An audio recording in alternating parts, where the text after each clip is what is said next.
வணக்கம், welcome to thiyonilapradeep kitchen. இன்னைக்கு நம்ம பார்க்க போற ரெசிபி ஹெல்தியான கீரை சாதம்.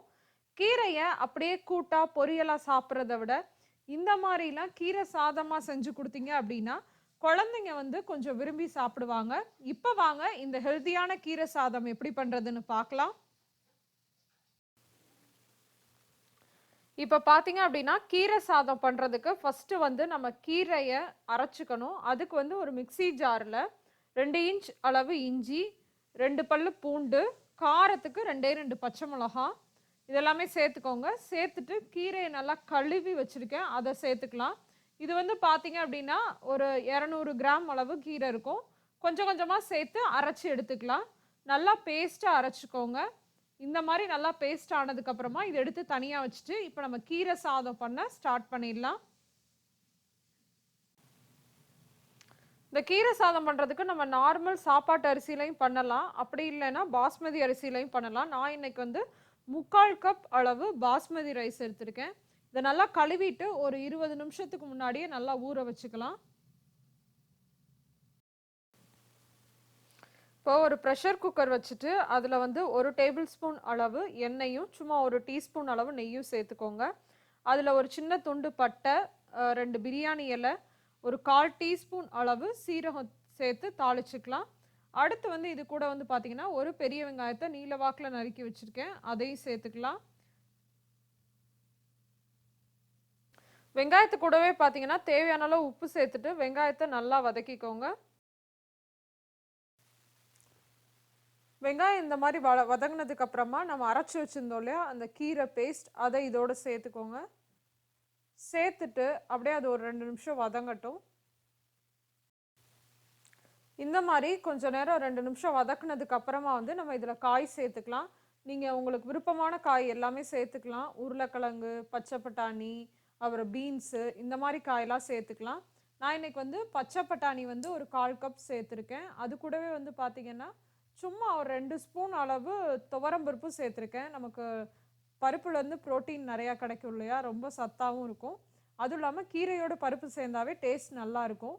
பருப்பு வந்து பார்த்தீங்கன்னா நல்லா ஊற வச்சுட்டு சேர்த்துக்கோங்க, ஏன்னா பாஸ்மதி ரைஸ் வந்து சீக்கிரமாக வெந்துடும். பருப்பு வேகிறதுக்கு கொஞ்சம் டைம் ஆகும் இல்லையா, அதனால் ஊற வச்சுட்டு சேர்த்தோம் அப்படின்னா சீக்கிரமாக வெந்துடும். அதே மாதிரி பட்டாணியும் வர பட்டாணியாக எடுத்திங்கன்னா அதையும் ஊற வச்சு சேர்த்துக்கோங்க. இப்போ வந்து பார்த்தீங்கன்னா தேவையான அளவு தண்ணி சேர்த்துக்கலாம்.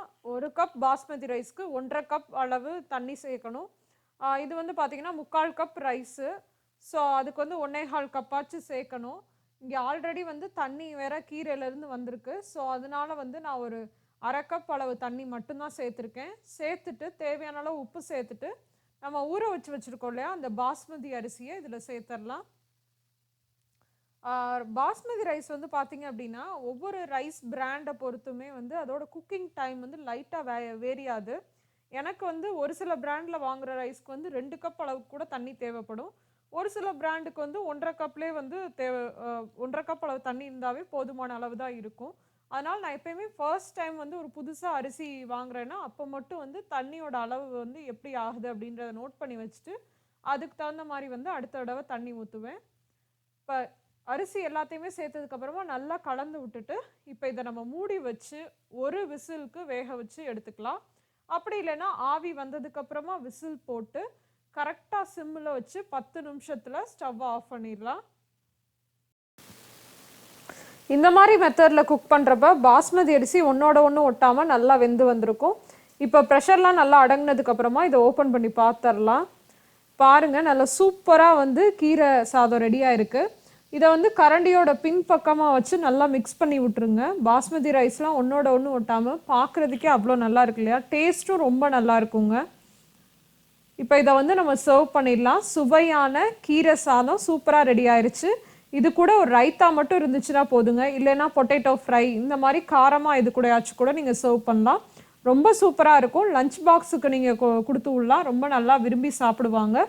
இந்த ரெசிபியை வீட்டில் ட்ரை பண்ணி பார்த்துட்டு எப்படி இருந்துச்சு அப்படின்ற உங்கள் கமெண்ட்ஸையும் ஃபீட்பேக்ஸையும் மறக்காமல் என் கூட ஷேர் பண்ணிக்கோங்க. இன்னொரு இன்ட்ரெஸ்டிங்கான ரெசிபியோட உங்கள் எல்லாரையும் சந்திக்கிறேன். அதுவரை உங்களிடமிருந்து விடைபெறுவது உங்கள் தியோனிலா பிரதீப். தேங்க்யூ.